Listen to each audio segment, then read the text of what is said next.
오늘 우리에게 주시는 하나님의 말씀은 고린도전서 5장 1절에서 13절까지의 말씀입니다. 여러분 가운데 음행이 있다는 소문이 들립니다.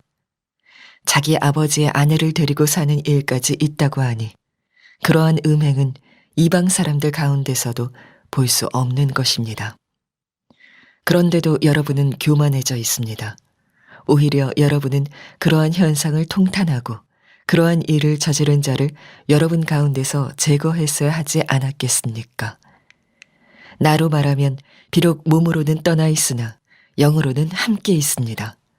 마치 여러분과 함께 있듯이 그러한 일을 저지른 자를 이미 심판하였습니다. 우리 주 예수의 이름으로 여러분이 모여 있을 때 나의 영이 우리 주 예수의 권능과 더불어 여러분과 함께 있으니 여러분은 그러한 자를 당장 사탄에게 넘겨주어서 그 육체는 망하게 하고 그의 영은 주님의 날에 구원을 얻게 해야 할 것입니다. 여러분이 자랑하는 것은 좋지 않습니다. 여러분은 적은 누룩이 온 반죽을 부풀게 한다는 것을 알지 못합니까? 여러분은 새 반죽이 되기 위해서 묵은 누룩을 깨끗이 치우십시오. 사실 여러분은 누룩이 들지 않은 사람들입니다. 우리들의 유월절 양이신 그리스도께서 희생되셨습니다. 그러므로 묵은 누룩, 곧 악의와 악독이라는 누룩을 넣은 빵으로 절기를 지키지 말고 성실과 진실을 누룩으로 삼아 누룩 없이 빚은 빵으로 지킵시다. 내 편지에서 음행하는 사람들과 사귀지 말라고 여러분에게 썼습니다. 그 말은 이 세상에 음행하는 사람들이나 탐욕을 부리는 사람들이나 약탈하는 사람들이나 우상을 숭배하는 사람들과 전혀 사귀지 말라는 뜻이 아닙니다. 그러려면 여러분은 이 세상 밖으로 나가야 할 것입니다. 그러나 이제 내가 여러분에게 사귀지 말라고 쓰는 것은 신도라 하는 어떤 사람이 음행하는 사람이거나 탐욕을 부리는 사람이거나 우상을 숭배하는 사람이거나 사람을 중상하는 사람이거나 술 취하는 사람이거나 약탈하는 사람이면 그런 사람과는 함께 먹지도 말라는 말입니다. 밖에 있는 사람들을 심판하는 것이 나에게 무슨 상관이 있습니까?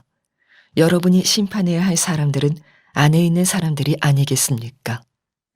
밖에 있는 사람들은 하나님께서 심판하실 것입니다. 여러분은 그 악한 사람을 여러분 가운데서 내쫓으십시오. 아멘. 영상으로 예배하시는 여러분들을 진심으로 축복합니다. 오늘은 우리가 예배당에서 모여서 예배하지 않고 우리가 있는 각 처소에서 예배하는 아주 특별한 주일 예배를 드립니다. 주님의 뜻은 주일 예배를 예배당에서 드리지 않고 우리 처소에서 예배하면서 우리가 사는 일상의 모든 곳이 하나님께 예배하는 곳이라는 것을 우리에게 깨우쳐 주시려고 하시는 것 같습니다. 우리 주님은 여러분 안에 계십니다. 지금 예배하는 그곳에서 여러분은 영상만 보지 말고 여러분 안에 역사하시는 주님을 주목하시기 바랍니다. 여러분은 영상으로 제 모습을 보실 수 있겠지만 저는 여러분을 보지 못합니다. 그렇지만 여러분들이 이 영상으로 저와 함께 예배하고 있음을 저는 압니다. 눈에 보이지 않지만 여러분이 존재하고 있다는 것을 너무나 분명히 압니다. 우리 주님이 똑같습니다. 우리가 주님을 보지는 못하지만 주님이 우리와 함께 계시다는 것은 너무나 분명합니다. 우리 주님의 역사가 여러분 안에 아주 특별히 함께 하실 것입니다. 오늘은 특히 3.1절 기념일입니다. 우리가 나라를 위해서 특히 그리스도인들이 만세를 부르며 이 나라의 독립을 위해서 분연히 일어났던 날입니다. 오늘 나라를 위해서 이 땅을 고쳐주시기를 하나님께 기도해야 하겠습니다.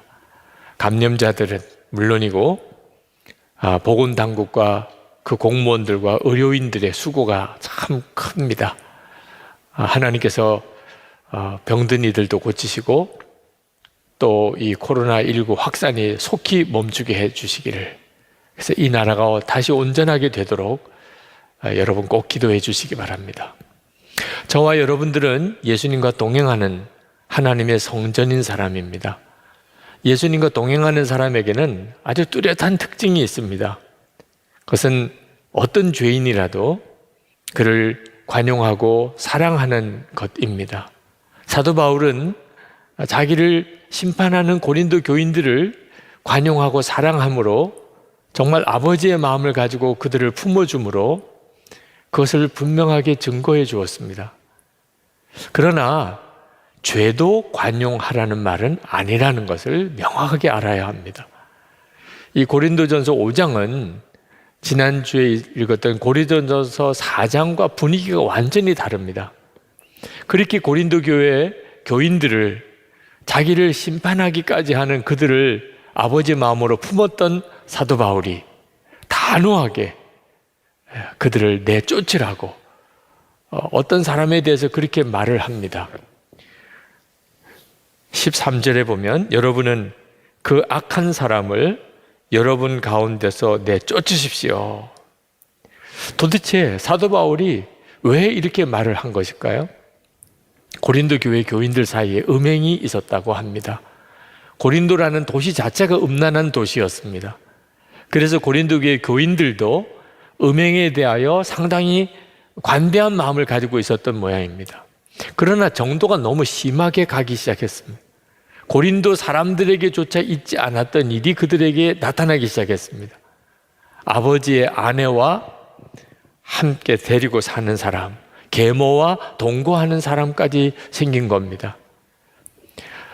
자기에게 복음을 전해주었던 사도 바울에 대해서는 심판까지 하면서 음행을 하는 사람들, 상상이 안 될 정도의 음란한 사람은 그냥 품어주고 있는 고린도 교회를 향하여 사도 바울은 교만하지 말 것을 경고합니다.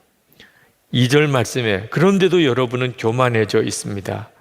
오히려 여러분은 그러한 현상을 통탄하고 그러한 일을 저지르는 자를 여러분 가운데서 제거했어야 하지 않았겠습니까? 고린도 교인들이 그와 같이 한 것은 그들이 하나님의 성전이라는 사실에 대한 분명한 믿음이 없었기 때문에 그렇습니다.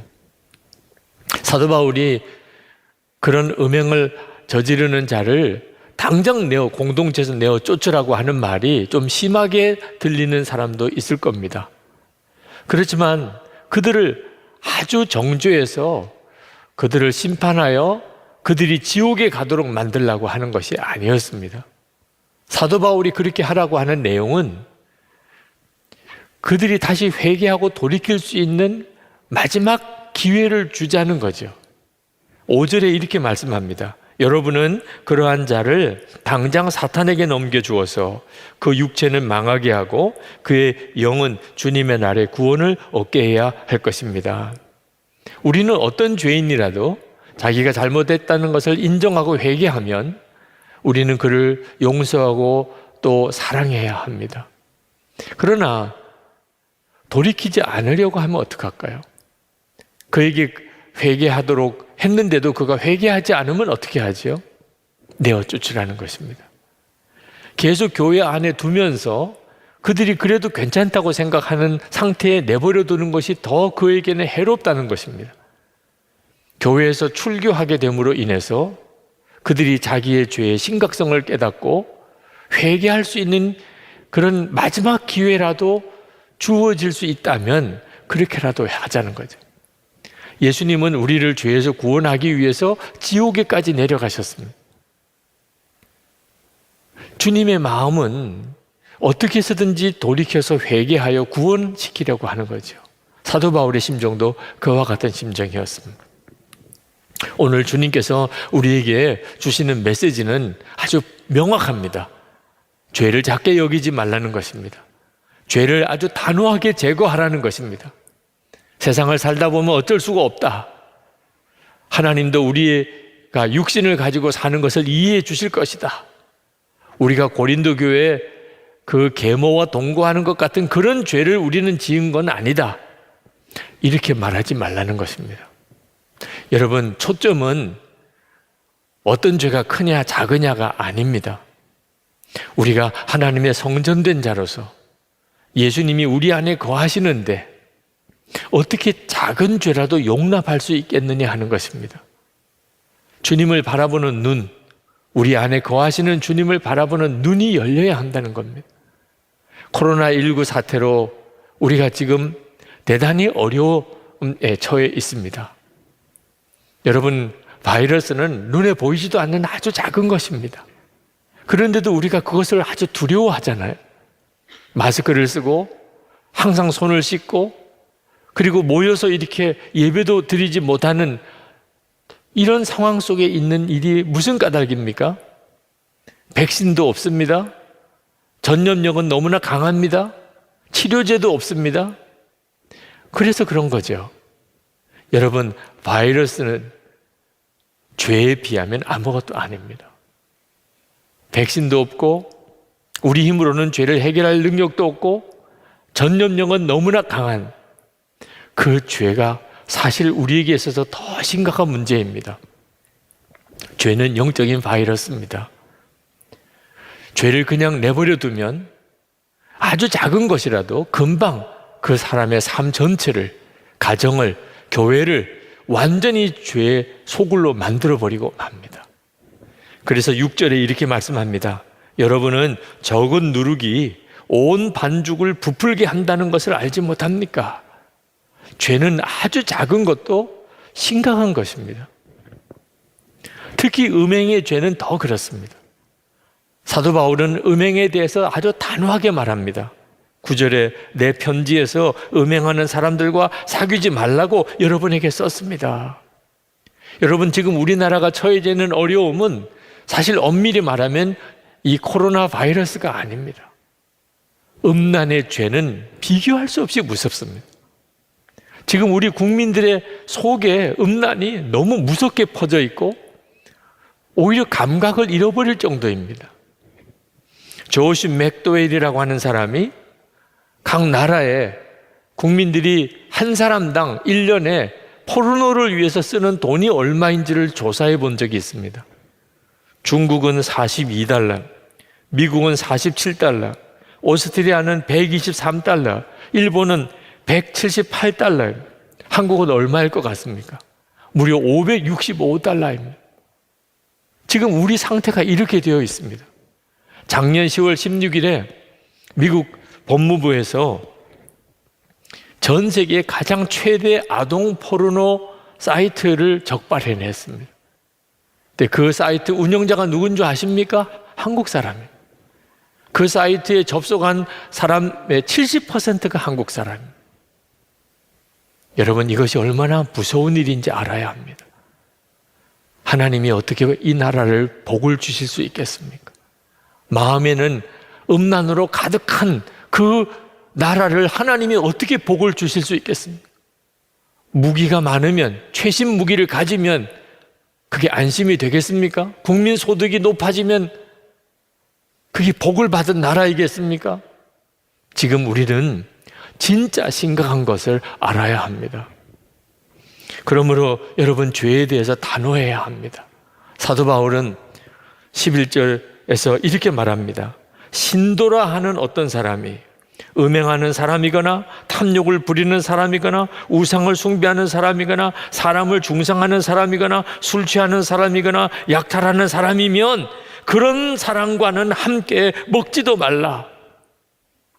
교인들 사이에 그런 일이 있어서는 안 된다고 말이에요. 용납하면 안 된다는 겁니다. 13절 말씀에 보면 밖에 있는 사람들은 하나님께서 심판하실 것입니다. 세상 사람은 하나님께서 심판하실 것. 우리가 그 사람들에게 할 수 있는 일은 없습니다. 그러나 여러분은 그 악한 사람을 여러분 가운데서 내쫓으십시오. 교회 공동체 안에서는 그런 사람을 용납해서는 안 된다는 겁니다. 오늘 설교를 준비하면서 저는 미국의 어느 목사님의 설교 영상이 생각이 났습니다. 9.11 테러가 일어났을 때 미국 맨하탄 타임스스퀘어 교회를 담임하고 있었던 카터 콘넌 목사님이 빨리 도망하십시오. Run for yourself, your life. Run for your life. 당신의 삶을 살리내기 위해서, 생명을 위해서 빨리 도망하십시오. 그렇게 설교했던 그 영상이 생각이 났습니다. 저는 무너져 내리는 무역센터 쌍둥이 빌딩에서 사람들이 도망쳐 나올 때 뉴욕의 경찰관들이 했던 말을 영원히 잊지 못할 것입니다. 경찰관들과 소방관들은 사람들을 향하여 빨리 뛰세요, 더 빨리 달리세요 라고 외쳤습니다. 그렇습니다. 여러분, 살려면 빨리 달아나야 합니다. 달아나십시오. 오로지 성공과 번영에만 초점을 맞추는 복음으로부터 달아나십시오. 예수 그리스도의 이름을 단지 개인적인 이득을 위해 사용하는 이들로부터 달아나십시오. 예수님이 아니라 인간이 영광을 받는 교회들로부터 달아나십시오. 예수님의 몸된 교회요, 달아나십시오. 거기서 나오십시오. 성경이 없는 교회들로부터 달아나십시오. 그들의 신학엔 십자가가 없습니다. 말씀을 상고하는 것도 없습니다. 죄를 회개하는 것도 없습니다. 예수님의 보혈에 대해서는 언급도 안 합니다. 그런 교회들은 부정한 교회들입니다. 그러니 거기서부터 달아나십시오. 달아나십시오. 죄를 지어도 편안한 교회들로부터, 하나님의 집에 와서 여러분의 삶에 죄를 품고 있는데도 그것을 깨닫게 하지 못하는 교회라면 그것은 마귀들의 식탁에 앉아 있는 것입니다. 사랑하는 여러분들이시여, 살려면 달아나십시오. 죽을 힘을 다하여 달아나십시오. 달아나십시오. 제발 달아나십시오. 어서 속히 달아나십시오. 저는 이 설교가 지금 현재 우리를 보시는 예수님의 마음을 가장 비슷하게 담아내고 있는 설교라고 생각이 들었습니다. 주님은 우리에게 말씀합니다. 바이러스가 무서운 게 아니란, 예수 믿는 성도들 안에, 교회 안에 알게 모르게 퍼져 있는 죄, 그 죄가 무섭다. 그걸 알으려는 거예요. 무엇보다도 마음을 지켜야 한다는 것입니다. 나라를 위한 목회자 기도 모임이 시작이 됐습니다. 말씀과 순명이라는 제목으로 첫 기도회가 열렸을 때 제가 그 기도회를 인도해야 되는 책임을 맡았기 때문에 처음에 이렇게 시작을 했습니다. 왜 지금 목회자들이 모여 기도하느냐는 질문에 대하여 지금은 그 이유를 말할 수 없습니다. 아니, 그 이유를 알지 못합니다. 그러나 그 이유를 말할 수 있게 될 때에는 너무 늦었을 것이 분명합니다. 우리에게는 앞으로 일어날 일에 대하여 원인을 알 수 없는 불안함이 있습니다. 기도하지 않으면 안 되는 두려움이 있습니다. 지금 이렇게 모여 기도하는 것은 그런 불안한 일이 실제가 되지 않기 위함입니다. 그때 제가 언급했던 이 원인을 알 수 없는 불안함, 두려움에 대해서 도대체 그 실제가 뭔지를 여러 곳에서 질문을 해왔습니다. 그러나 저는 대답할 수가 없었습니다. 실제로 저는 알지 못하니까요. 그런데 이번 코로나19 사태를 보면서 그 이유를 명확하게 알 수 없었던 두려움이, 이것을 말하는 건가, 그런 생각도 들었었습니다. 저는 제가 무슨 예언자가 된 것처럼 말씀을 드리는 게 아닙니다. 우리 안에 계신 성령께서는 우리의 미래를 아십니다. 그러므로 성령의 인도함을 받을 때 원인을 알 수 없는 두려움과 불안함 때문에 기도하게 되는 일이 반드시 있습니다. 그 두려워하는 일이 실제가 되지 않기 위하여 성령께서 우리로 하여금 기도를 시키시는 것입니다. 그러나 정말 걱정이 되는 것은 이 코로나19 사태가 아니고 더 두려운 일이 앞으로 다가오고 있는 것은 아닐까 하는 것입니다. 그래서 기도해야 하는 겁니다. 한 가지 진짜 우리가 분명히 아는 것, 정말 두려운 일이 있습니다. 그것은 우리가 죄에 대해서 단호하지 않고 적당하게 죄를 즐기고 어쩔 수 없다고 핑계를 대면서 단호하게 죄를 처리하지 않고 있다가 주님 앞에 섰게 되는 것입니다. 주님이 오시든지 또는 우리가 주님 앞에 가든지 주님 앞에 섰을 때 우리 안에 해결하지 않고 있는 죄가 있다면 여러분, 그 심정이 어떻겠습니까? 지금 코로나 바이러스에 감염된 사람의 심정이 어떻겠습니까? 얼마나 두렵고 또 얼마나 미안하고 또 얼마나 고독하겠습니까? 여러분, 주님 앞에 섰을 때 우리 안에 죄가 있는 것이 드러나게 될 때 그때의 그 심정은 지금 감염자들의 심정과 비교가 안 되게 두려운 것입니다. 그러므로 지금부터 주님과 동행하는 삶이 분명해야 합니다. 여러분을 죄로 묶고 있는 것이 있습니까? 속히 거기서 벗어나야 합니다. 여러분을 죄로 끌고 가는 것이 있습니까? 단호하게 거기서 여러분들 끊어내야 합니다. 저는 여러분을 죄책감으로 몰아가고 싶어서 이 말씀을 드리는 것이 아닙니다. 항상 죄 그렇게 살도록 말씀드리는 것도 아닙니다. 여러분이 죄가 무섭다는 사실을 분명하게 인지했다면 주 예수님을 바라보는 삶을 힘써야 한다는 겁니다. 우리에게 진짜 무서운 죄가 뭔지를 알게 하실 분은 예수님밖에 없습니다. 그리고 그 죄에서 우리를 정말 지키고 보호해 주실 분, 마음에서라도 죄를 품지 않게 해 주실 수 있는 분은 예수님밖에 없습니다. 그러므로 예수님과 친밀히 동행하는 일을 힘써야 하는 것입니다. 우리가 예수님과 친밀히 동행하는 사람이라면 반드시 우리 안에 죄에 대한 애통함이 있게 되어 있습니다. 여러분, 우리가 공동체 안에서, 교회 안에서 어떤 사람의 죄를 보게 될 때 그때 여러분이 조심해야 할 것이 있습니다. 그것을 보고 여러분이 분노하는, 그걸 보고 다른 사람에게 수군수군 거리면서 소문을 내는 것, 그것으로 인해서 여러분이 그 사람을 비난하는 것, 이것은 정말 또 다른 죄라는 사실을 명심해야 합니다. 그럼 우리는 어떻게 해야 합니까? 그 죄에 대한 애통함을 가져야 합니다. 이것이 반드시 전제되어야 합니다. 사도 바울은 고린도 교회 교인들에게 이렇게 말합니다. 2절에서 여러분은 그러한 현상을 통탄하고 그러한 일을 저지른 자를 여러분 가운데서 제거했어야 하지 않았겠습니까?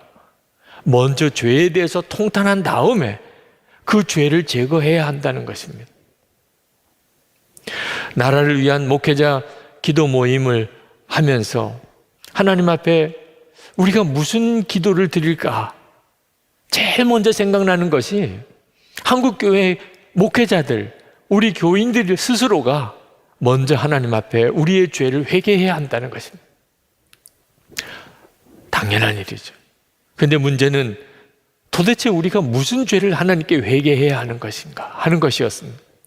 그동안에 한국교회의 죄에 대해서는 많은 언급이 있었습니다. 이런 연합 집회를 하거나 할 때 언제나 한국교회의 회개가 있었습니다. 한국교회 또 목회자들 안에 탐심이 있습니다. 탐욕이 있었습니다. 불순종이 있었습니다. 음란한 일도 있었고 은밀한 죄도 있었고 그리고 이기적인 마음, 거짓, 분열과 시기가 있었습니다. 그런 죄에 대해서는 이미 우리가 다 잘 압니다. 그걸 또 하나님 앞에 회개하라는 것일까? 죄에 대해서 무감각해져 있는 그런 마음이 너무 당황스러웠습니다. 며칠을 그 문제로 고민을 했습니다. 도대체 우리가 하나님 앞에 진짜 회개해야 될 제목이 뭘까? 그때 하나님께서 제 마음속에 한순간에 통렬히 말씀하신 것이 있었습니다. 말할 수 없는 탄식이 없다는 것입니다. 죄가 뭔지 알면서도 말할 수 없는 탄식이 없다. 로마서 8장 26절에 우리 안에 계신 성령께서는 우리를 위하여 말할 수 없는 탄식을 가지고 기도하신다고 그랬습니다. 성령께서 도대체 왜 말할 수 없는 탄식으로 기도하실까요?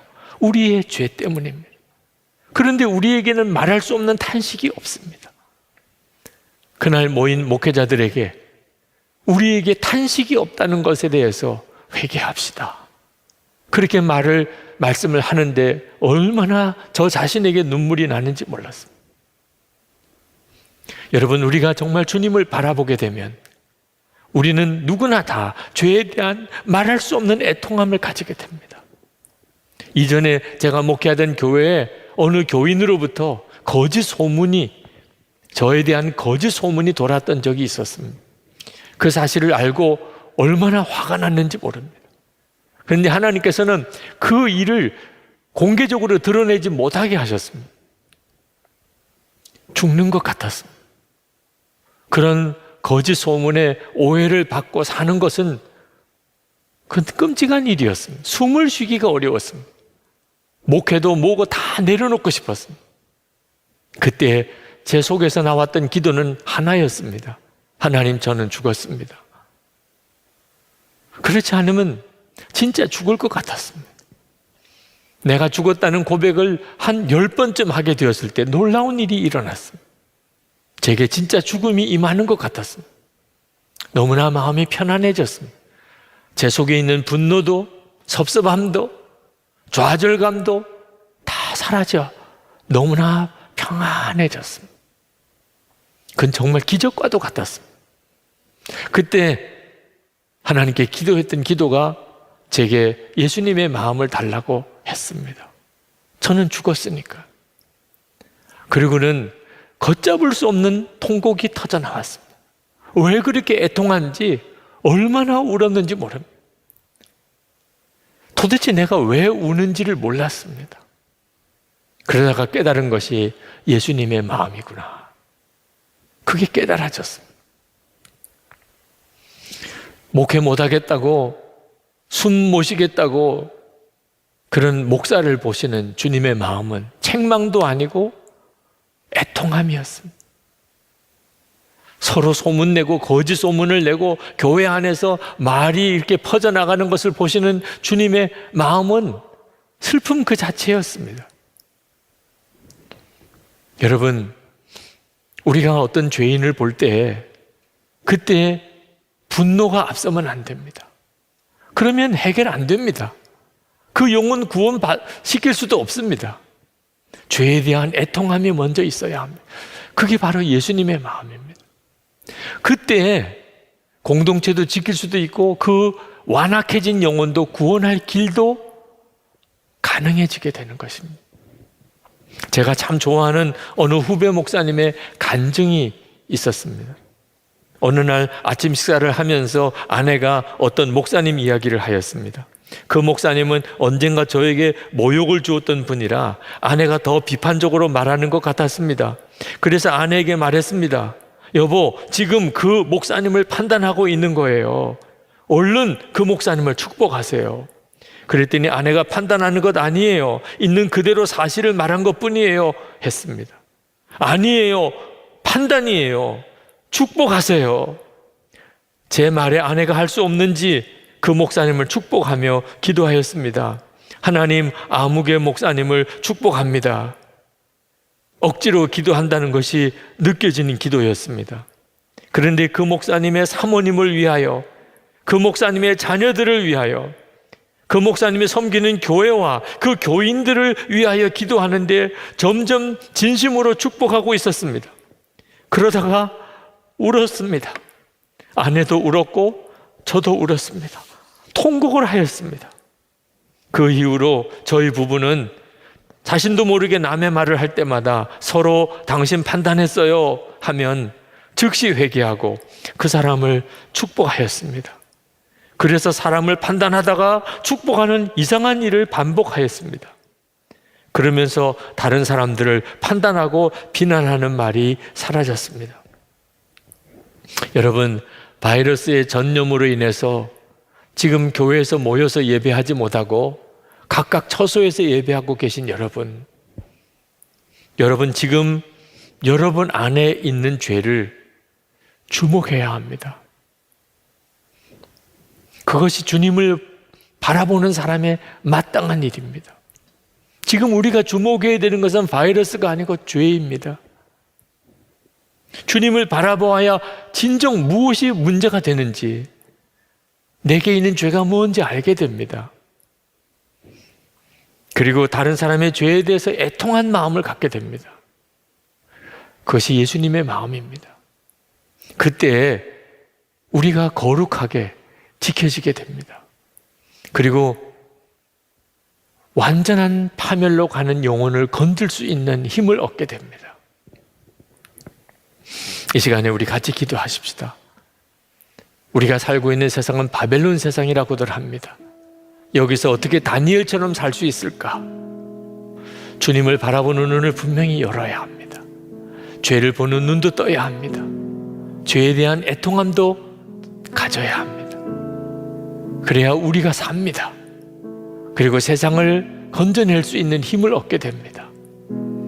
여러분의 가정, 우리의 교회 공동체, 한국교회와 이 나라와 민족을 위해서 우리가 죄에서 온전한 자가 되어져야 합니다. 우리 다 같이 기도하겠습니다. 오늘 우리에게 주시는 하나님의 말씀은 고린도전서 4장 14절부터 21절까지의 말씀입니다.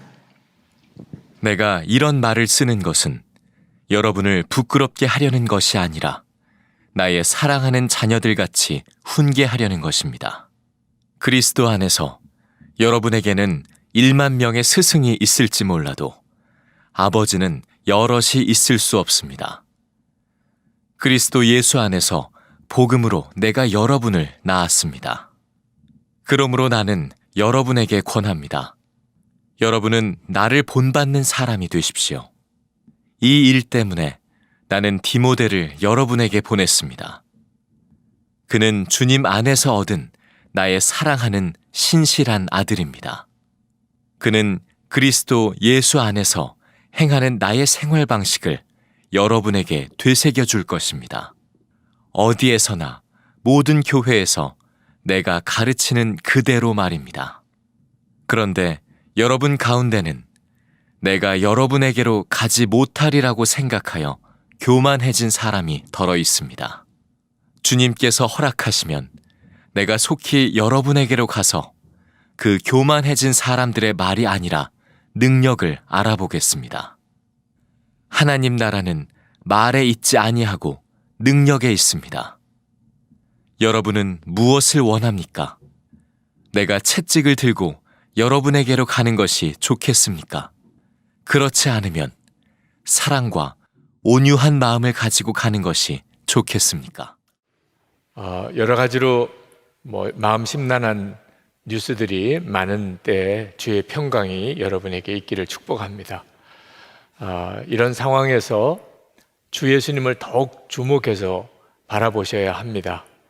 그저 말로만 생각했던 항상 주님을 바라보는 일이 지금 이와 같은 때에 정말 여러분에게 가능해져야 합니다. 그리고 사람을 볼 때도 주 예수님의 마음을 가지고 보는 눈을 여러분도 여셔야 됩니다. 플로이드 맥클랑 선교사님이라고 계신데 그분이 위험한 가족이라 하는 책에서 본인 가족이 네덜란드 암스테르담에 있는 창녀촌에서 사역하실 때 이야기를 하셨습니다. 하나님의 강권하심이 있어서 그 창녀촌에서 거기서 집을 정하고 살았습니다. 그 옆집에는 사탄교 교회가 있었고 또 그 바로 이웃에는 남자 동성애자들이 함께 몰려 사는 아주 영적으로 안 좋은 그런 형편에서 그들은 살았습니다. 하나님께서 어떤 형편에 있는 사람에게도 하나님은 함께 하시고 그들을 사랑하신다는 메시지를 전하기 위해서 그렇게 하신 것입니다. 그런데 한 번은 어느 아주 보수적인 선교단체의 그 리더들이 그 플로이드 맥클랑 선교사님의 사역을 보고 싶어서 소문을 들었다고 하면서 찾아오겠다고 연락이 왔습니다. 오시라고 했죠. 그리고는 자기들이 살고 있는 그 암스테르담에 있는 창녀촌으로 그분들을 이제 모시고 가는 길에 갑자기 생각을 한 것이 자기 이웃에 사는 그 창녀인 두 여자가 있다는 것을 생각했습니다. 그들과는 아주 반갑게 인사를 하고 지내는 사이입니다. 서로 이름을 불러가면서. 그런데 만약에 이분들을 모시고 가는데 그 사람을 만나면 그래서 그들이 나를 반갑게 인사를 해서 오면 어떻게 하나 하는 걱정이 갑자기 생겼습니다. 그때 상황을 그분이 이렇게 쓰고 있습니다. 오늘같이 화창한 날이면 그녀들은 을의 바깥에 나와 있을 것이고 언제나 그랬던 것처럼 내 이름을 친근하게 부르면서 인사를 건넬 것이다. 게다가 옷을 거의 걸치지 않은 그들이 그렇게 했을 때 벌어질 광경을 생각하고선 침을 꿀떡 삼키지 않을 수 없었다. 선교단체의 간부들을 데리고 그 거리로 접어들었을 때 역시 그녀들이 거기에 있었다. 두 소녀가 기쁜 얼굴로 손을 흔들며 내 이름을 불렀을 때 보수적인 선교단체 간부들을 감히 뒤돌아볼 엄두도 못 내었다. 등 뒤로 침묵의 벽이 있음을 느꼈다. 자, 그 일이 있은 여러 달 후에 미국의 어느 선교 대회에 플로이드 맥클랑 선교사님이 참석을 했는데 아주 반갑게 인사를 해오는 어느 한 분이 있더랍니다. 그러면서 그분이 하는 이야기가 지난번 우리가 암스테르담에서 당신의 선교지를 우리가 가보았죠. 그때 우리를 안내해 주지 않았습니까? 생각해 보니까 그때 있었던 분이에요. 그랬었죠. 제가 안내를 해드렸었죠. 그랬더니 그분이 펑펑 우는 겁니다. 그러면서 이런 이야기를 하더래요. 당신이 우리를 그 창녀촌으로 데리고 다닐 때 내 눈에는 한 무리의 창녀들과 뚜쟁이 그리고 마약 중독자들만 보였습니다. 그런데 당신이 당신 이웃에 살던 두 소녀에게 인사를 하며 그들의 이름을 불렀는데 나는 아직도 그들의 이름을 기억합니다. 소냐와 엘소였죠. 그제서야 그들이 창녀가 아니라 사람으로 보였습니다. 여러분, 우리가 똑같은 사람을 보아도 사실은 다 같이 보는 건 아닙니다. 우리가 똑같은 상황에 있어도 그 상황을 다 똑같이 느끼는 것도 아닙니다. 우리는 하나님의 성전입니다. 우리 안에 예수 그리스도께서 거하시고 계십니다. 그러므로 성도는 예수님의 마음으로 보는 눈을 가지고 있는 사람, 예수님의 마음으로 보게 되면 모든 것이 다 달리 보입니다. 고린도 교회 교인들은 사도 바울을 아주 심하게 모욕하고 비난하고 심판까지 했습니다. 그런데 사도 바울은 그런 고린도 교회 교인들의 비난과 심판을 듣고도 그로 인해서 함께 비난을 하거나 또는 화를 내거나 또는 낙심하지 않았습니다. 이유는 예수님의 눈으로 그 고린도 교회 교인들을 보았기 때문입니다. 사도 바울은 자기는 아버지의 마음을 가지고 있다고 이야기했습니다. 14절 15절에 이렇게 말씀합니다. 내가 이런 말을 쓰는 것은 여러분을 부끄럽게 하려는 것이 아니라 나의 사랑하는 자녀들 같이 훈계하려는 것입니다. 그리스도 안에서 여러분에게는 1만 명의 스승이 있을지 몰라도 아버지는 여럿이 있을 수 없습니다. 그리스도 예수 안에서 복음으로 내가 여러분을 낳았습니다. 사도 바울이 고린도 교인들의 잘못을 혹시 지적하더라도 그것은 전적으로 아버지가 자녀에게 훈계하는 마음으로 한다는 겁니다. 실제로 고린도 교회 교인들은 사도 바울이 전도해서 그들이 예수를 믿고 영생을 얻었습니다. 영적으로는 사도 바울이 아비인 거죠. 고린도 교회 교인들은 영적으로는 사도 바울의 자녀들인 겁니다. 이 말씀은 사도 바울이 내가 너희들의 아버지니까 나를 잘 대접하라 그런 의미가 아닙니다. 아버지라고 하는 것은 어떤 일이 있어도 어떤 상처를 받아도 포기할 수 없는 사람을 의미하는 것입니다. 사실 모세가 이스라엘 백성들로부터 말할 수 없는 비난과 원망을 듣다가 참다 못해서 하나님 앞에 나가서 민수기 11장 12절에 보면 이렇게 탄식을 합니다. 이 모든 백성을 내가 배웠나이까? 내가 그들을 낳았나이까? 어찌 주께서 내게 양육하는 아버지가 젖 먹는 아이를 품듯 그들을 품에 품고 주께서 그들의 열조에게 맹세하신 땅으로 가라 하시나이까? 이스라엘 백성들을 이끌고 가야 되는데 포기할 수가 없는 겁니다. 아무리 못되게 굴어도 아무리 원망해도 모세는 그들을 품고 가야만 되는 겁니다. 그게 꼭 자식을 포기할 수 없는 아버지 마음인 거죠. 실제로 이스라엘 백성이 금송아지를 만들어서 섬길 때 하나님께서 그들을 다 죽이겠다고 그랬습니다. 그때 모세가 하나님께 나아가서 간절한 마음으로 그들을 용서해 달라고 기도하면서 차라리 주께서 기록하신 책에서 내 이름을 지워버려 주십시오. 정말 아버지 마음으로 하나님께 나가서 중보해서 하나님의 진노를 거두었었죠. 사도 바울이 동족인 유대인을 향하여 가졌던 마음이 그와 같았습니다.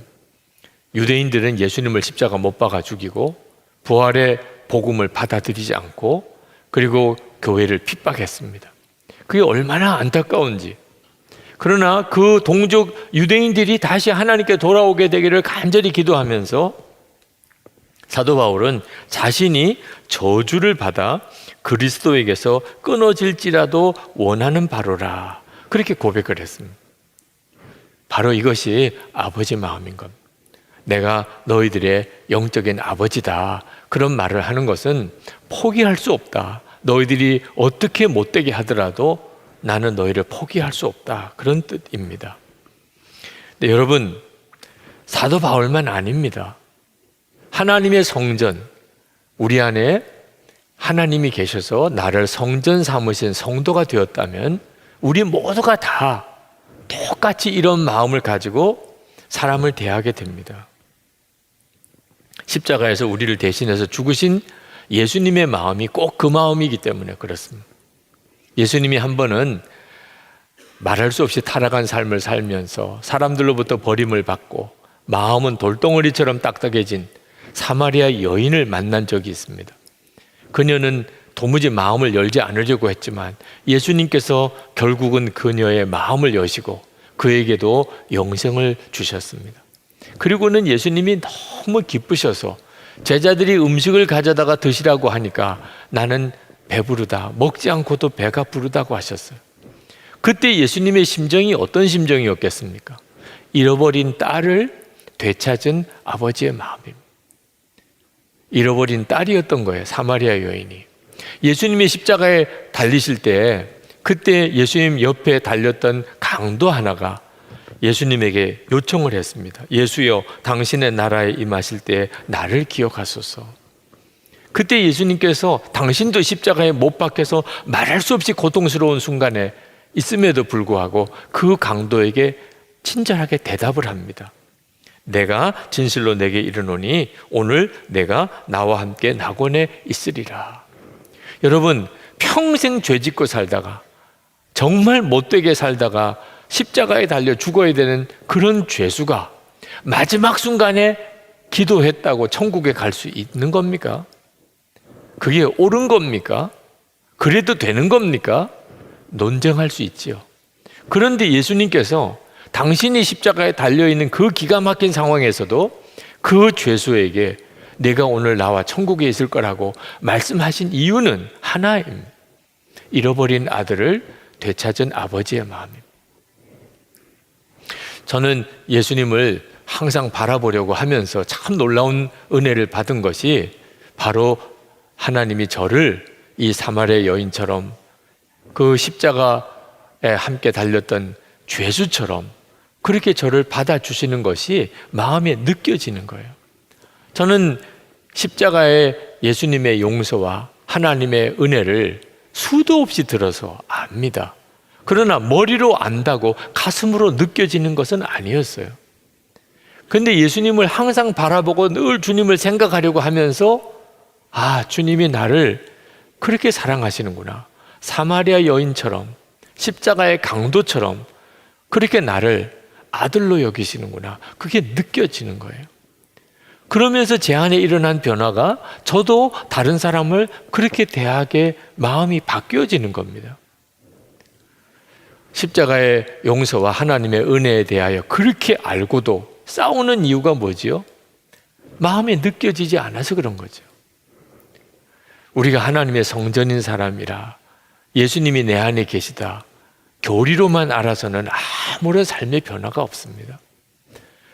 정말 예수님이 내 안에 계시구나, 나 같은 죄인 안에도 오셨구나, 이 사실이 진짜 믿어지고 느껴지면 다른 사람도 그렇게 보게 되는 겁니다.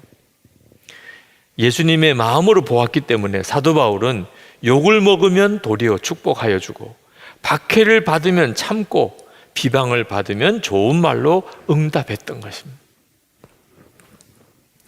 우리가 사람을 정확히 보는 눈이 없음을 인정해야 합니다. 미국 내슈빌에 가면 그리스도 장로교회라는 아주 부흥되는 교회가 있는데 스캇 소울즈라고 하는 담임 목사님이 최근에 책을 쓰셨습니다. 선 밖의 예수라는 책을 쓰셨는데 그 책 속에 어느 날 이 노숙인 여자 노숙인 한 노숙인에게 아침 밥을 사준 이야기를 하셨습니다. 그분이 뉴욕에서 목회하실 때 늘 지나가던 베이글 빵집이 있었는데 그 앞에 어느 여자 노숙인이 자기를 붙잡고 아침 밥을 좀 사달라고 부탁을 하더래요. 그래서 그렇게 하시자고 제가 사드리겠다고 그랬는데 그분이 하는 이야기가 베이글은 말고 계란 샐러드를 좀 사주십시오. 그렇게 부탁을 하더래요.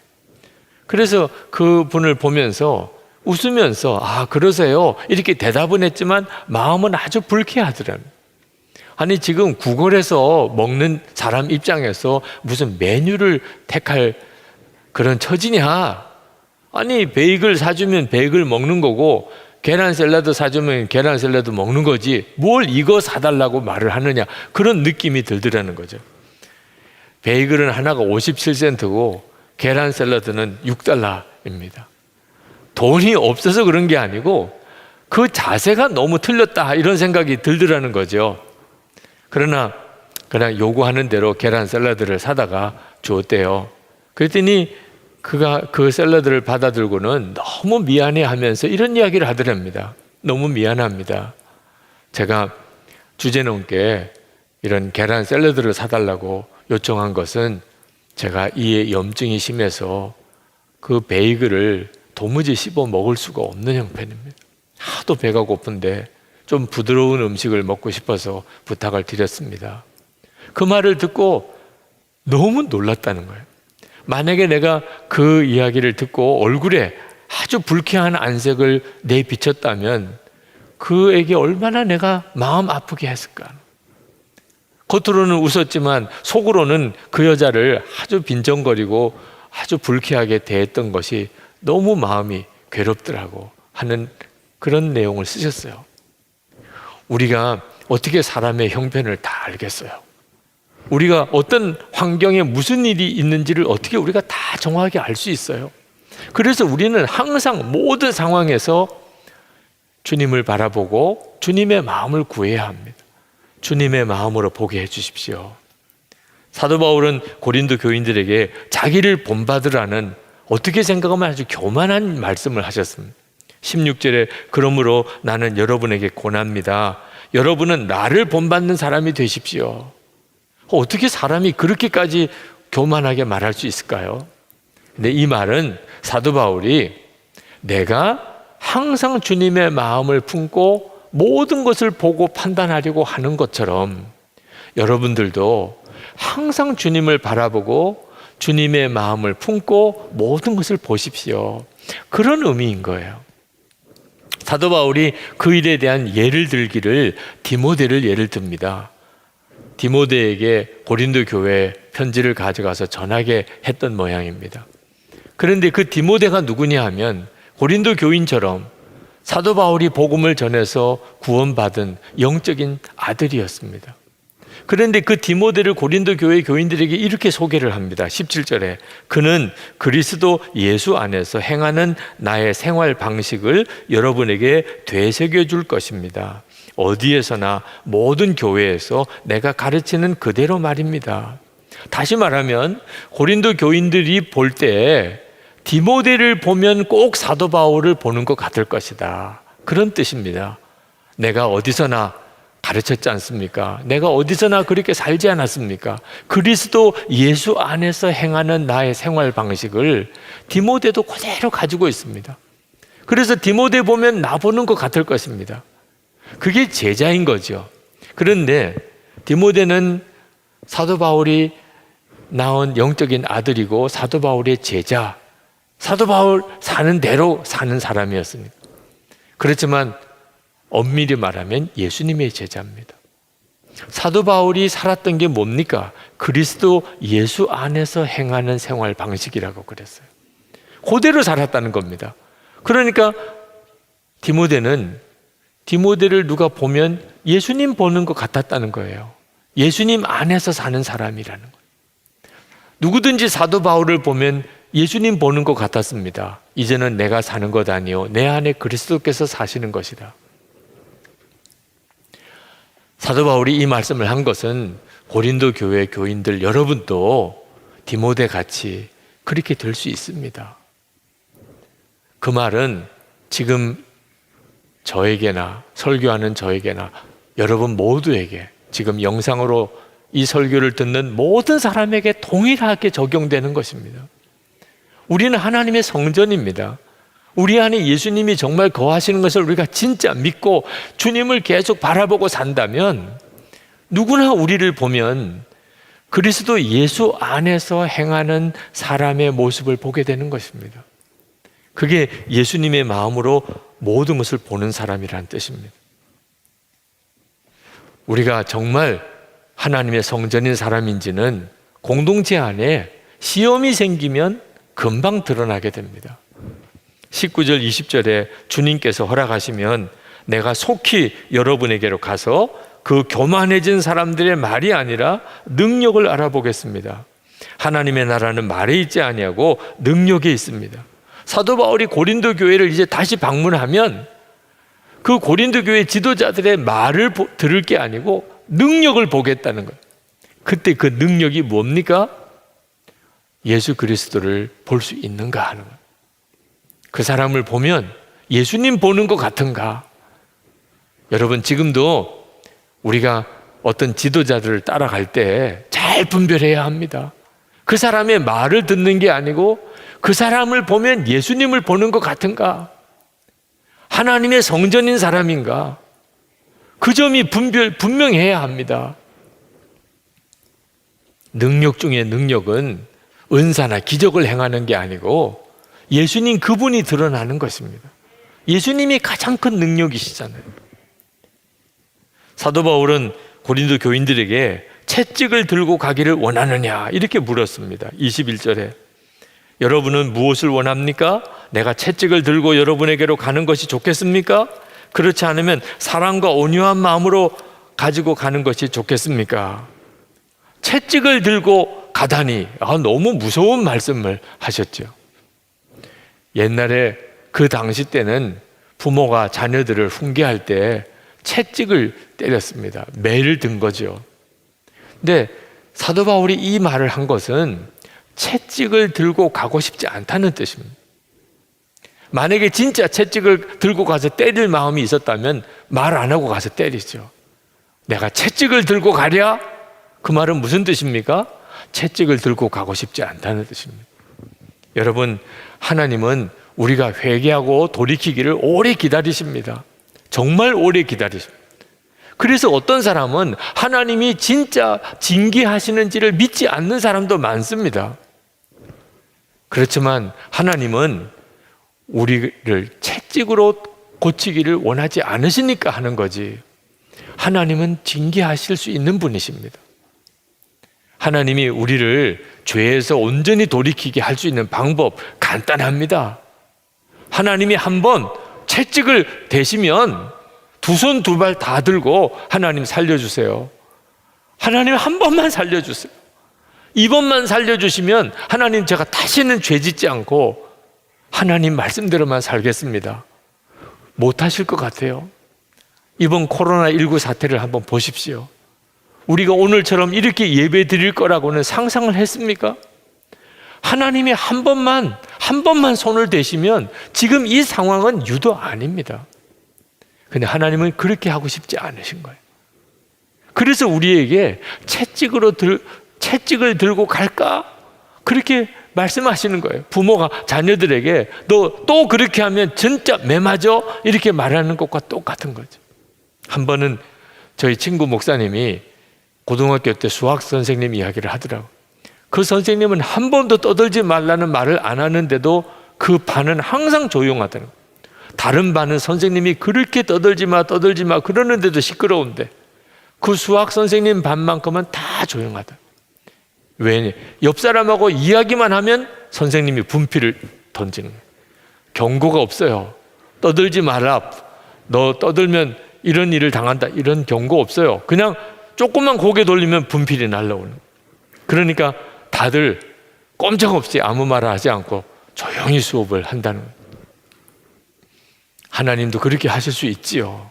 우리가 잘못하면 바로 벌하실 수 있지요. 성령의 근심이 은혜예요. 아, 이렇게 살면 안 돼. 아, 이렇게 하면 내가 정말 하나님 기뻐하시는 게 아니야. 그럴 때 돌이킬 수 있어야 하는 거예요. 사도 바울은 고린도 교회에 사랑과 온유한 마음으로 가기를 원했고, 그게 아버지의 마음이었어요.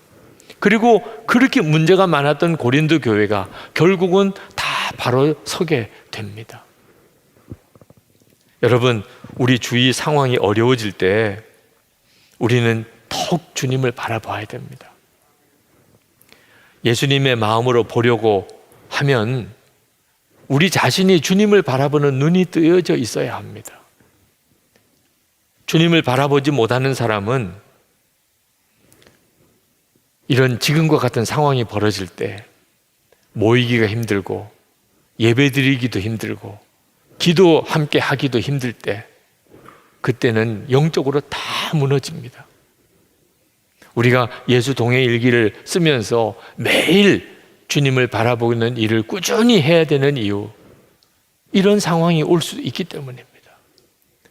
주님과 나 사이에 진짜 영적인 관계가 친밀하지 않은 사람은 목사님이 있어야 되고 옆에 교인이 있어야 되고 예배드리는 예배당이 있어야 되고, 이런 사람들은 함께 모일 수 없는 상황이 오면 어떻게 믿음을 지킵니까? 여러분, 지금과 같은 상황에 주님과 동행하는 생활, 그 훈련 진짜 철저히 해야 합니다. 그리고 나눈 방에서 교제해야 합니다. 모여서 교제할 수는 없지만 나눈 방에서 서로 교제하고 믿음을 서로 붙들어 줄 수 있습니다. 이 일은 무슨 일이 있어도 지켜야 합니다. 우리가 모여서 함께 기도할 수 있는 상황이 아니지만 혼자서라도 1시간 기도 매일 해야 합니다. 시험에 들지 않게 깨어있어 기도하라. 1시 동안도 기도할 수 없더냐? 핑계하지 말고 1시간 기도해야 합니다. 그런데 1시간 기도를 도무지 못하는 분들이 계시더라고요. 여러분들 중에도 아마 상당한 분들은 1시간을 기도를 못하는 분들이 있으실 겁니다. 그래서 어떻게 하면 교인들에게 1시간을 기도하게 해드릴 수 있을까? 작년 하반기부터 우리 교회 기도 사이트를 만들기 시작했습니다. 예수 동행 기도 사이트를 만들고 그 사이트에 들어오면 1시간 기도할 수 있어요.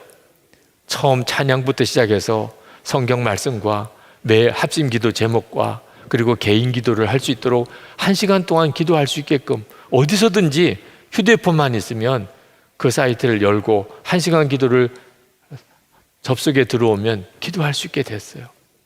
이번 수요일에 이제 오픈하게 됩니다. 하나님의 역사하심이 너무나 섬세하게 우리를 이끌어 가신다는 것을 느끼게 돼요. 여러분 자신도 영적으로 깨어있기 위하여 1시간 기도해야 하지만 이번에 진짜 나라를 위한 기도에 꼭 그 기간입니다.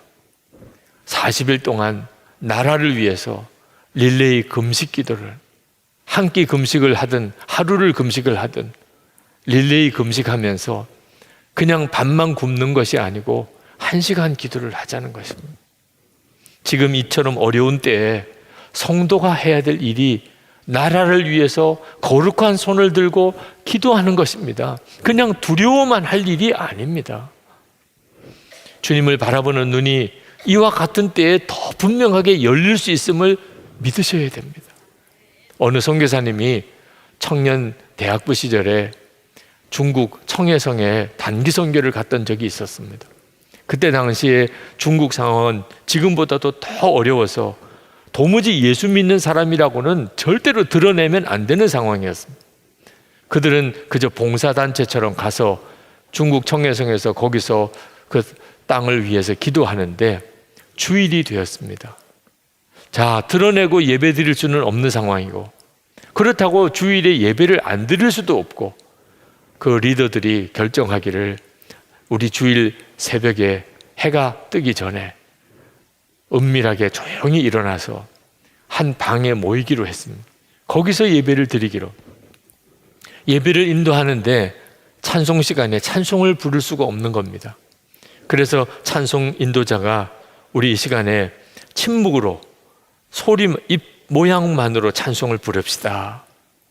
그때 부른 찬송이 만입이 내게 있으면 그 입 다 가지고 내 구주 대신 은총을 늘 찬송하겠네. 그 찬송을 소리 내지 못하고 입으로만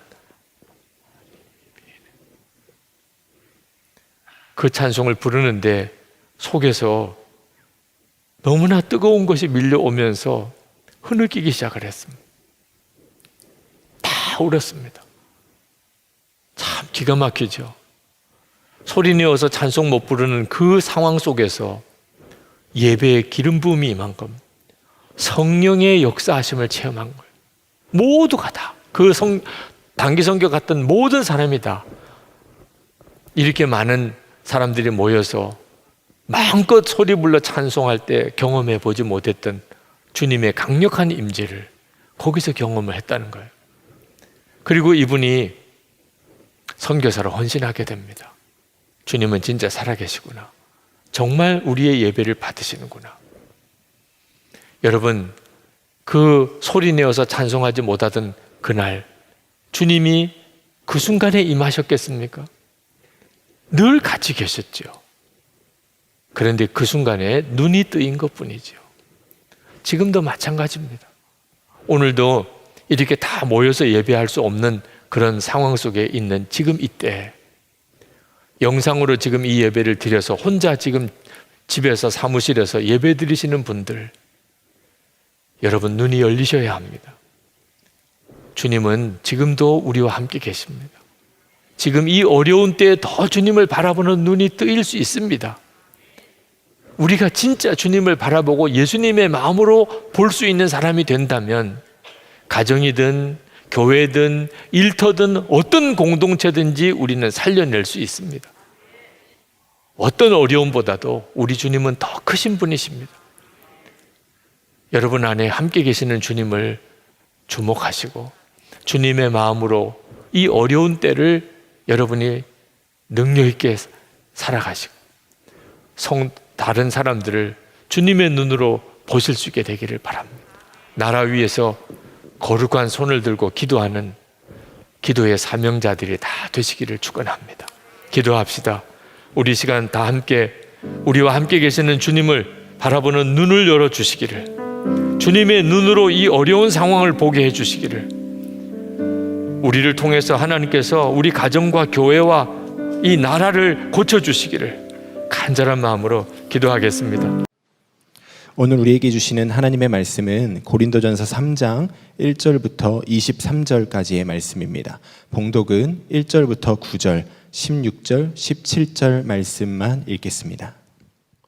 형제자매 여러분, 나는 여러분에게 영에 속한 사람에게 하듯이 말할 수 없고 육에 속한 사람, 곧 그리스도 안에서 어린아이 같은 사람에게 말하듯이 하였습니다. 나는 여러분에게 젖을 먹였을 뿐 단단한 음식을 먹이지 않았습니다. 그때에는 여러분이 단단한 음식을 감당할 수 없었습니다. 사실 지금도 여러분은 그것을 감당할 수 없습니다. 여러분은 아직도 육에 속한 사람들입니다. 여러분 가운데에서 시기와 싸움이 있으니 여러분은 육에 속한 사람이고 인간의 방식대로 살고 있는 것이 아닙니까? 어떤 사람은 나는 바울 편이다 하고 또 다른 사람은 나는 아볼로 편이다 한다니 여러분은 육에 속한 사람이 아니고 무엇이겠습니까? 그렇다면 아볼로는 무엇이고 바울은 무엇입니까? 아볼로와 나는 여러분을 믿게 한 일꾼들이며 주님께서 우리에게 각각 맡겨주신 대로 일하였을 뿐입니다. 나는 심고 아볼로는 물을 주었습니다. 그러나 하나님께서 자라게 하셨습니다. 그러므로 심는 사람이나 물 주는 사람은 아무것도 아니요 자라게 하시는 분은 하나님이십니다. 심는 사람과 물 주는 사람은 하나이며 그들은 각각 수고한 만큼 자기의 삭을 받을 것입니다. 우리는 하나님의 동역자요 여러분은 하나님의 밭이며 하나님의 건물입니다. 여러분은 하나님의 성전이며 하나님의 성령이 여러분 안에 거하신다는 것을 알지 못합니까? 누구든지 하나님의 성전을 파괴하면 하나님께서도 그 사람을 멸하실 것입니다. 하나님의 성전은 거룩합니다. 여러분은 하나님의 성전입니다.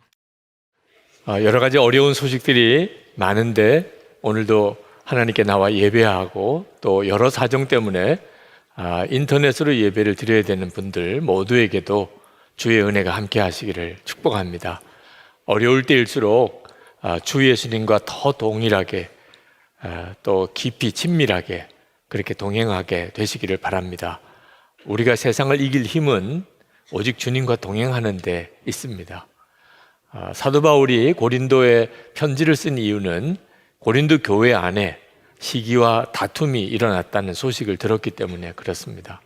사도 바울은 그 이유를 고린도 교인들이 너무나 영적으로 어린아이 같기 때문이라고 말씀했습니다. 한마디로 애들이니까 싸운다는 거죠. 사도 바울은 고린도 교회에서 말씀을 전할 때 그는 어른들에게 할 수 있는 그런 굳은 음식과 같은 말씀은 전하지 못하고 어린 아이들에게나 줄 수 있는 말씀, 젖과 같은 말씀만 가르쳐서 노라고, 지금도 그렇게밖에는 할 수 없다고 그렇게 말을 했습니다. 1절 말씀에 보면 형제 자매 여러분, 나는 여러분에게 영에 속한 사람에게 하듯이 말할 수 없고 육에 속한 사람 곧 그리스도 안에서 어린아이 같은 사람에게 말하듯이 하였습니다. 여러분, 어떤 사람이 나이는 이제 어른인데 식당에서 가방에서 젖병을 꺼내서 그 젖병을 입에다 물고 식사 시간에 식사하는 사람을 보면 징그럽기도 하고 끔찍한 느낌이 들죠. 근데 실제로 교회 안에 그런 일이 벌어지고 있다는 겁니다. 나이는 분명히 들었고 또 목사고 또 교회 중직자고 믿음은 다 장성한 것 같은데, 그런데 젖병 물고 있는 어린애 같은 모습을 하고 있는 모습이 있다는 거예요. 그게 뭐냐면 서로 시기하고 다투고 팔을 나누어서 싸우는 것입니다. 영적으로 어린애들인 거죠. 애들이라는 겁니다. 3절 4절에 이렇게 말씀합니다. 여러분은 아직도 육에 속한 사람들입니다. 여러분 가운데서 시기와 싸움이 있으니 여러분은 육에 속한 사람이고 인간의 방식대로 살고 있는 것이 아닙니까? 어떤 사람은 나는 바울 편이다 하고 또 다른 사람은 나는 아볼로 편이다 한다니 여러분은 육에 속한 사람이 아니고 무엇이겠습니까? 여기 육에 속한 사람을 유진 피터슨이 쓴 메시지 성경에 보면 자기가 원하는 대로 되어야만 만족하는 사람, 그렇게 풀어서 설명을 했습니다. 애들이죠. 자기가 원하는 대로 해달라는, 자기가 원하는 대로 되어야만 만족하는 수준의 사람들. 그러니까 서로 시기하고 질투하고 교회 안에서 파가 나뉘고 서로 싸우는 거예요. 여러분 자신이 나이가 들어서 어른이고 또 목회자고 또 교회에서 중직자고 그런다고 해서 여러분이 영적으로도 어른인 것은 아니라는 사실을 분명히 알아야 합니다. 내가 원하는 대로 돼야만 만족하고 내가 옳다는 생각만 주장하고 그리고 끊임없이 다른 사람을 시기하고 그리고 팔을 나누어서 서로 다투고 나는 누구 편이야 라고 한다면 그는 영적으로는 아주 어린애입니다. 여러분, 한번 유치원 아이들이 이 교회를 이끌어가고 있다고 생각해 보십시오. 우리 교회가 얼마나 큰 위기 가운데 빠지겠습니까? 그런데 안타깝게도 제가 어릴 때부터 본 교회 어른들은 그런 수준이었습니다. 그렇게 서로 싸우고 그리고 서로 시기하고 목회자들 모임에서도 그런 모습을 너무나 많이 보았습니다. 이것이 지금 한국 교회에 심각한 문제가 되어 있는 것입니다. 영적으로는 어린애인데 맡고 있는 책임은 중한 책임을 맡고 있는 거죠. 사도 바울은 이것을 인간의 방식대로 사는 것이라고 표현을 했습니다. 다시 말하면 하나님을 믿지 않는 그냥 일반 사람들이 사는 방식이라는 거죠. 지금 현재 우리나라가 그런 어려움에 빠져 있습니다. 정치적으로나 사회적으로나 적 아니면 아군입니다. 나하고 맞지 않으면 무조건 적으로 생각합니다. 우리 사회가 아주 심각한 위기 상황 속에 빠져 들어가고 있습니다. 자, 사회는 하나님을 알지 못하니까 그렇다 하더라도 교회라도 바로 서 있어야 우리 사회가 바로 될 수 있잖아요. 그런데 교회마저도 들어와 보면 사람들 사이에 서로 파가 갈리고 그리고 서로 다투고 싸우고 내가 옳다, 내가 그러다라는 식으로 가면 나라가 망하는 거죠. 이거는 우리에게 있어서 대단히 심각한 문제예요. 여러분, 왜 도대체 사람들이 이처럼 영적으로 어린아이 같이 되는 거죠? 예수님을 실제로 바라보는 눈이 뜨이지 않았기 때문입니다. 예수님을 믿는다고는 하지만 실제로 예수님이 함께 계시는 것이 믿어지지도 않고 바라보아지지도 않는 겁니다. 예수님이 정말 함께 계시는 게 진짜 믿어지고 주님을 바라본다면 사람을 내세울 일이 있겠습니까? 예수님이 분명히 계신데 나는 누구 파야 그게 말이 됩니까?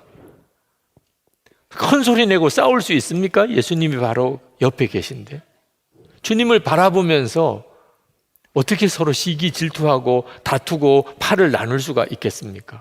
주님을 바라보지 못하는 거예요.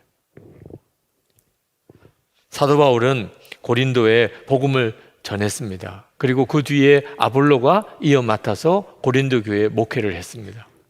그러나 실제로 고린도 교회에 복음을 전하고 교회를 세우신 분은 바울도 아니고 아볼로도 아니고 하나님이라고 사도 바울이 분명히 말씀합니다. 5절부터 7절에 보면 그렇다면 아볼로는 무엇이고 바울은 무엇입니까? 아볼로와 나는 여러분을 믿게 한 일꾼들이며 주님께서 우리에게 각각 맡겨주신 대로 일하였을 뿐입니다. 나는 심고 아볼로는 물을 주었습니다. 그러나 하나님께서 자라게 하셨습니다. 그러므로 심는 사람이나 물 주는 사람은 아무것도 아니요 자라게 하시는 분은 하나님이십니다. 너무나 당연한 말이잖아요. 여러분 중에 이 정도도 이해 못할 사람 있습니까?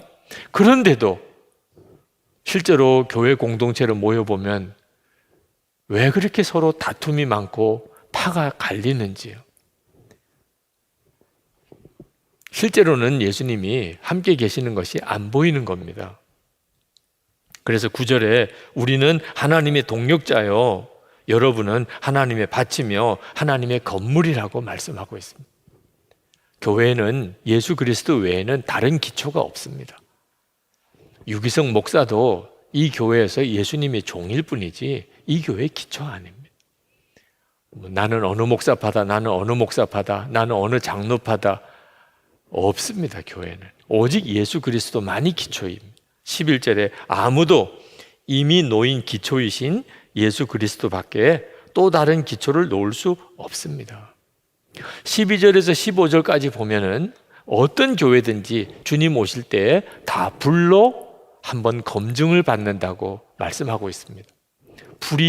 불시험이 오는 거예요.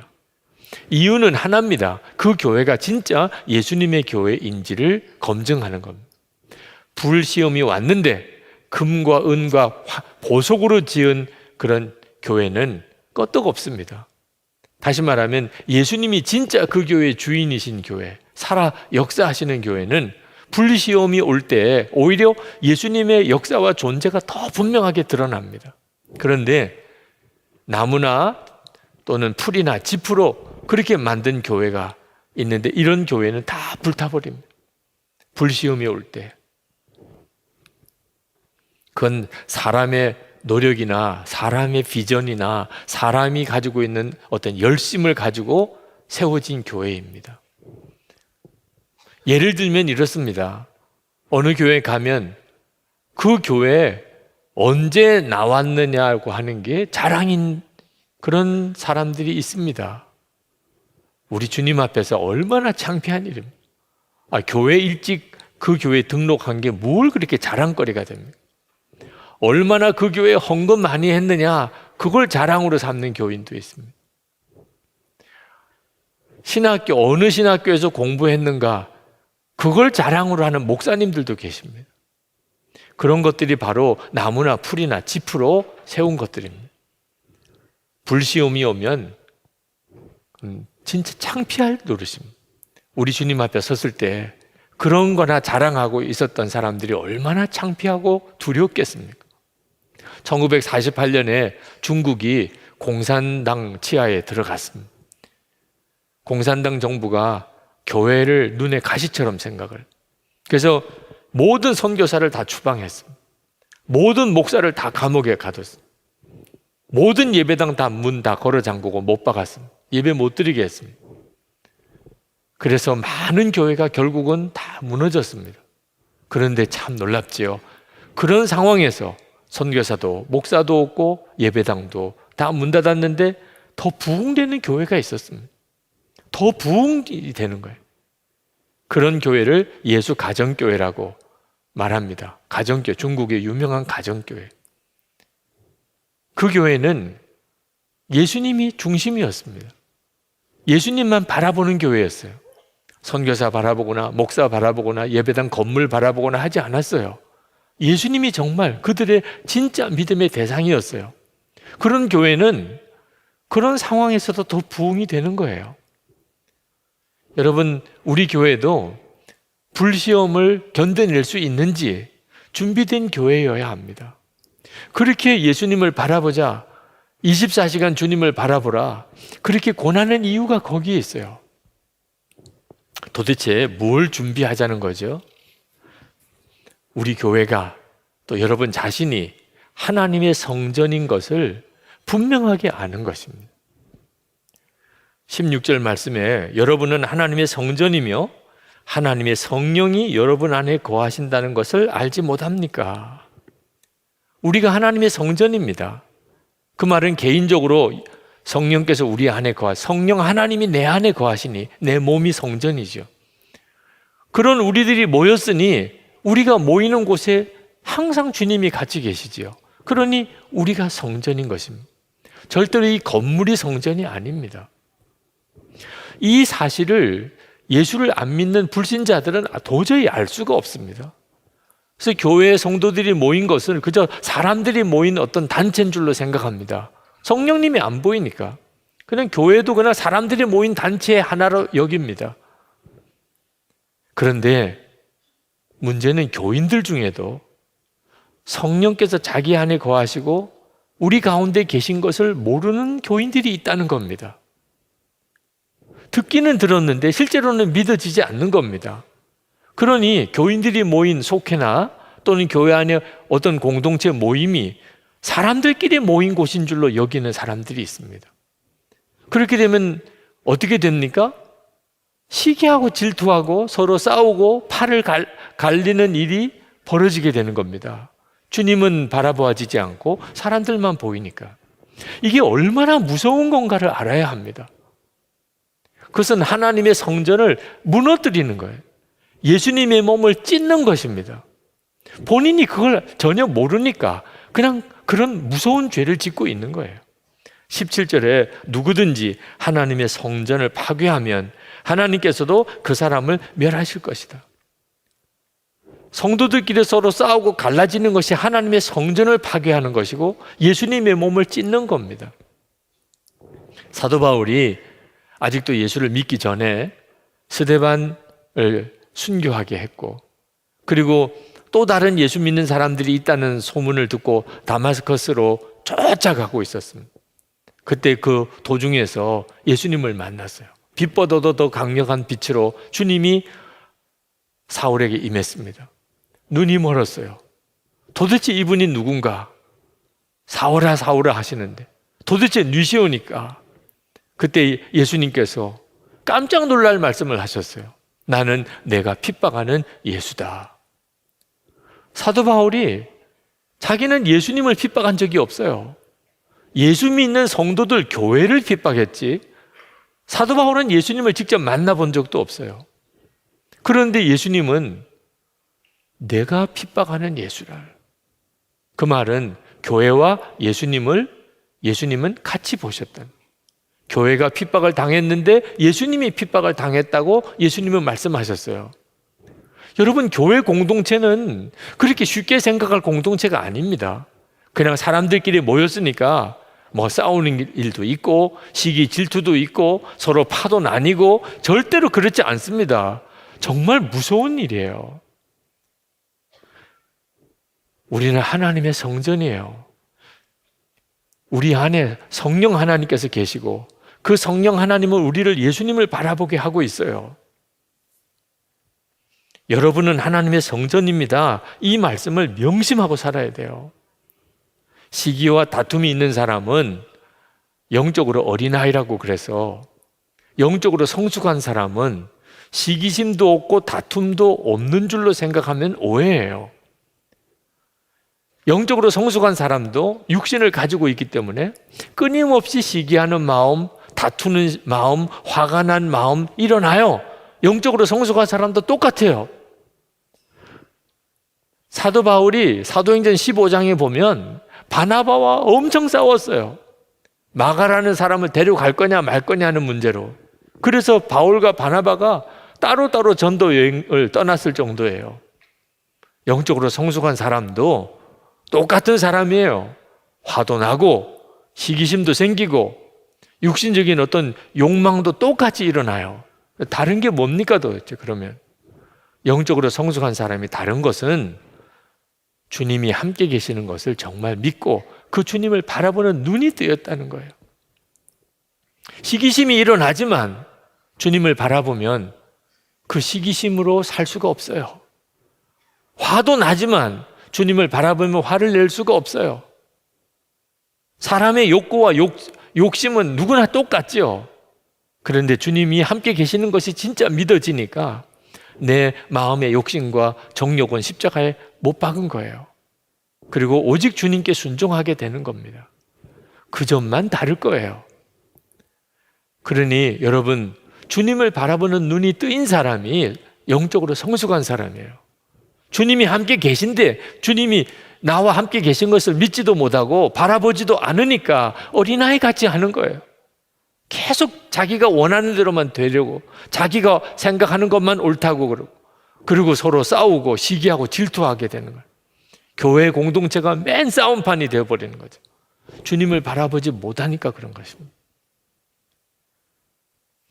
지금 신종 코로나 바이러스로 인한 두려움이 사람들 사이에 쫙 퍼져 있습니다. 전 세계가 지금 그 일로 인해서 두려움에 사로잡혀 있어요. 보이지 않잖아요, 바이러스는. 그런데도 알아요. 지금 바이러스가 퍼지고 있다는 걸. 그런데 여러분, 우리가 진짜 정말 두려워해야 될 것은 눈에 보이지 않는 죄의 바이러스예요. 코로나 바이러스보다 비교할 수 없이 무서운 바이러스가 지금 사람들 사이에 퍼져 있어요. 무섭게 퍼져가요. 죄의 바이러스예요. 마귀의 역사예요. 우는 사자같이 삼킬 자를 삼키고 있어요. 지금 이 시간에도 얼마나 많은 사람들이 죄에 사로잡혀서 멸망의 길로 가는지 몰라요.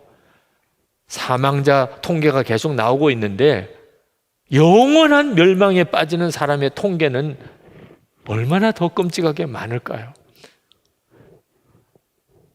코로나 바이러스 때문에 우리가 이렇게 두려워하고 있는데 진짜 두려워할 건 따로 있어요.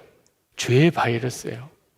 그러나 죄의 바이러스보다 더 강력한 것이 있어요. 그게 뭐냐면 보이지 않으시지만 너무나 분명히 우리와 함께 계시는 주 예수님이에요.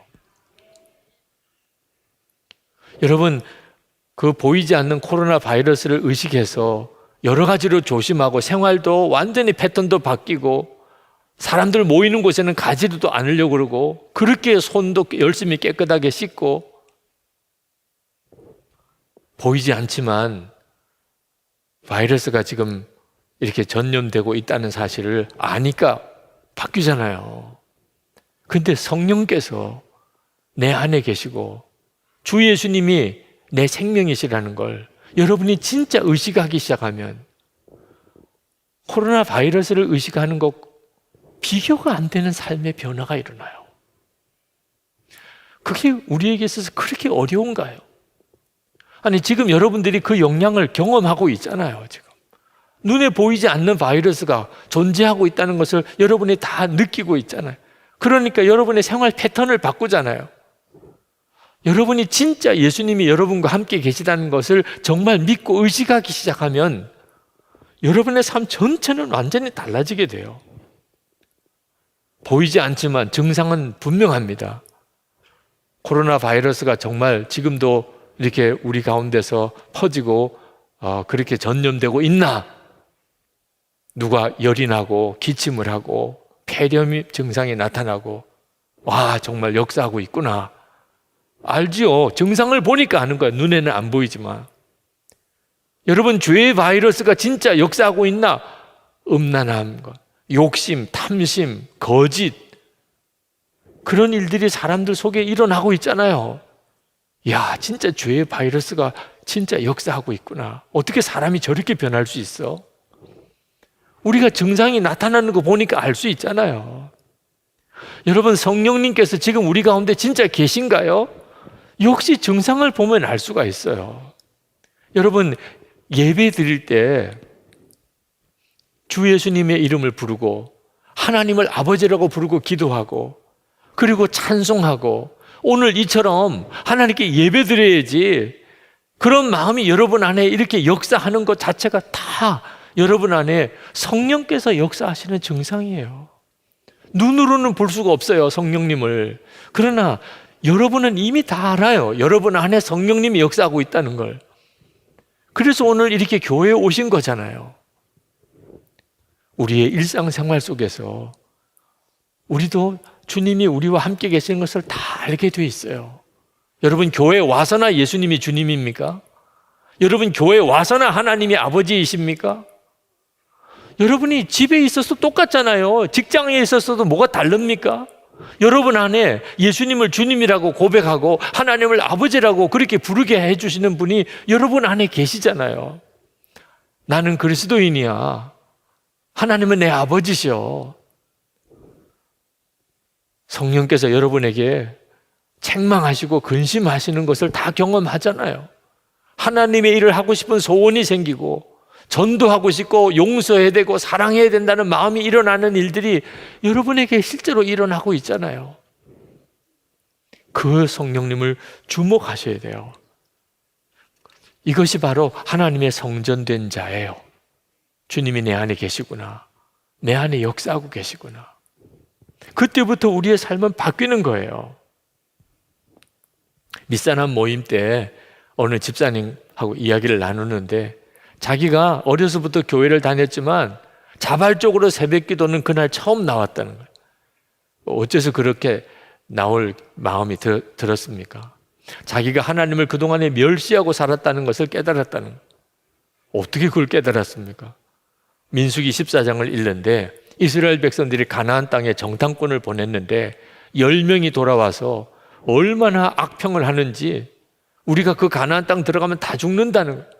이스라엘 백성들이 그 보고를 듣고 전부 다 탄식을 하고 울고 모세를 원망하고 돌로 쳐서 모세를 죽이려고 그러고 우리 다 돌아가자, 애굽으로 돌아가자 난리가 났었습니다. 그 모습을 보고 하나님께서 말씀하시기를 이 백성이 나를 멸시한다. 분명히 내가 약속하기를 가나안 땅 너희들에게 주었다. 들어가라. 말씀했는데 그 울고불고 난리를 치는 것을 하나님은 당신을 향한 멸시라고 받았다. 그런데 그 집사님이 그 성경을 읽는데 꼭 자기에게 하는 말씀 같으더래요. 기도해라. 내가 응답하리라. 한두 번 들은 게 아닙니다. 설교 때도 들었고 성경 읽으면서도 자기가 깨달았고 마음의 감동도 여러 차례 받았는데 기도 못한다. 너무 피곤하다. 이런저런 핑계로 기도를 안 하고 살았다. 그런데 그게 하나님을 멸시하는 것으로 하나님이 받으시는구나. 이게 얼마나 끔찍한 일이에요. 자기는 그렇게 하는 줄 몰랐대. 그 다음날 새벽에 눈이 뜨였대요. 새벽 기도 갈 시간이잖아. 그러고는 그냥 일어나서 교회를 왔다는 겁니다. 주님을 의식하기 시작하니까 정말 주의 말씀을 내가 귀 기울이기 시작하니까 삶이 바뀌는 거예요. 저는 마음속에 있는 죄까지도 다 끊어버리는 것에 대해서 참 쉽지 않았어요. 이유는 제 마음이 아직 죄에 대한 분명한 결단이 서지 않았기 때문입니다. 그런데 나는 죽고 예수로 사는 분명한 십자가의 복음을 깨닫고 그걸 나 자신에게 적용했어요. 나는 죽었다. 이제 예수님이 내 생명이시라. 그때 제가 느껴진 느낌은 좀 황홀한 것이었어요. 완전히 제가 다시 태어나는 것 같았어요. 그런데 기도하는 중에 주님이 저에게 물으셨어요. 너는 이제 죄와 완전히 결별할 마음이 되었느냐. 그 전에 그런 말씀을 수도 없이 들었어요. 그때마다 제 마음은 불편했어요. 무거웠어요. 도대체 무슨 낙으로 살아야지? 이런 생각이었어요. 여러분, 죄를 끊어버리지 못하는 데는 죄에 대한 미련을 마음에 가지고 있기 때문입니다. 죄를 끊어버리고 사는 것은 재미없는 인생이라고 생각하고 있기 때문에. 근데 그날은 제 마음속에서부터 죄에 대한 너무나 혐오감이 드는 거예요. 그동안의 죄와 그렇게 은근히 짝하고 마음을 두었던 것이 너무 애통한 거예요. 그저 제 중심에서부터 하나님께, 하나님, 정말 제가 원합니다. 제가 죄에서 완전히 결별하기를 원합니다. 그 다음부터 죄에 대한 태도가 달라졌어요. 주님을 바라보는 눈이 뜨이고 나니까 완전히 달라져 버렸어요. 주 예수님을 정말 바라보셔야 돼요. 하나님의 성전된 은혜는 다 받았어요. 그러나 내가 진짜 하나님의 성전이라고 믿고 사는 것은 다른 문제예요. 여러분이 정말 예수님을 바라보게 되면, 그러면 예수님 때문에 어리석은 사람이 돼요. 18절 말씀에 아무도 자기를 속이지 말아야 합니다. 여러분 가운데서 누구든지 이 세상에서 지혜 있는 사람이라고 스스로 생각하거든 정말로 지혜 있는 사람이 되기 위하여 어리석은 사람이 되어야 합니다. 아니, 똑똑한 사람이 되어도 살기 어려운데 왜 어리석은 사람이 되라 그러는 거죠? 예수님 안에서 어리석은 사람이 지혜로운 사람이니까. 여러분, 딸 바보라는 말 들어보셨죠? 딸을 둔 아버지는요, 다른 사람이 보면 꼭 바보 같아요. 딸만 보면 완전히 바보같이 돼요. 예수님 바라보는 것도 똑같아요. 예수님을 바라보는 눈이 뜨이고 나면요, 예수님 바보가 돼요. 세상 사람들이 볼 때는 완전히 바보같이 아주 어리석고 아무런 힘도 없고 때리면 그냥 맞기만 하고 괴롭히면 그냥 괴로움만 당하고 반항할 줄도 모르고. 그런데 여러분 꼭 아셔야 돼요. 그렇게 예수님을 바라보는 사람이 진짜 지혜로운 사람이에요. 진짜 살 길을 아는 사람이에요. 하나님이 지킬 수 있는 사람이에요. 하나님이 하라는 대로 할 수 있는 믿음이 있는 사람이에요. 싸우지 않는 건 말할 것도 없고, 시기 질투 주님 바라보고 나면 더 이상 내게는 문제가 안 돼요. 여러분, 세상이 어려울수록 교회는 더 예수님의 교회가 돼야 되고, 우리 성도들은 정말 하나님의 성전으로 서야 합니다. 그렇지 않으면 세상을 이길 수가 없어요. 주 예수님을 정말 바라보시게 되기를 축복합니다. 오늘 성찬을 받습니다. 성찬은 우리가 하나님의 성전인 것을 다시 확인해 주는 하나님의 놀라운 은혜예요. 여러분이 하나님의 성전인지 아닌지는 여러분이 성찬 받을 믿음이 있는가에 달려 있어요. 예수님은 나를 위해서 살을 주시고 피를 주셨다. 나와 한 몸이 되어 주셨다. 여러분이 진짜 믿으신다면 지금 이미 여러분은 하나님의 성전이에요. 주님을 바라보시고 사셔야 됩니다. 이 시간 우리 기도하고 성찬을 받겠는데, 쉽지 않은 세상에 여러 가지 안 좋은 소식들이 많은 때에 주님 붙잡습니다. 주님이 저와 함께 한 몸이 되어주신 것을 감사합니다. 주님만 바라보고 저가 살아가기를 원합니다. 우리 통성으로 기도하고 성찬을 받겠습니다.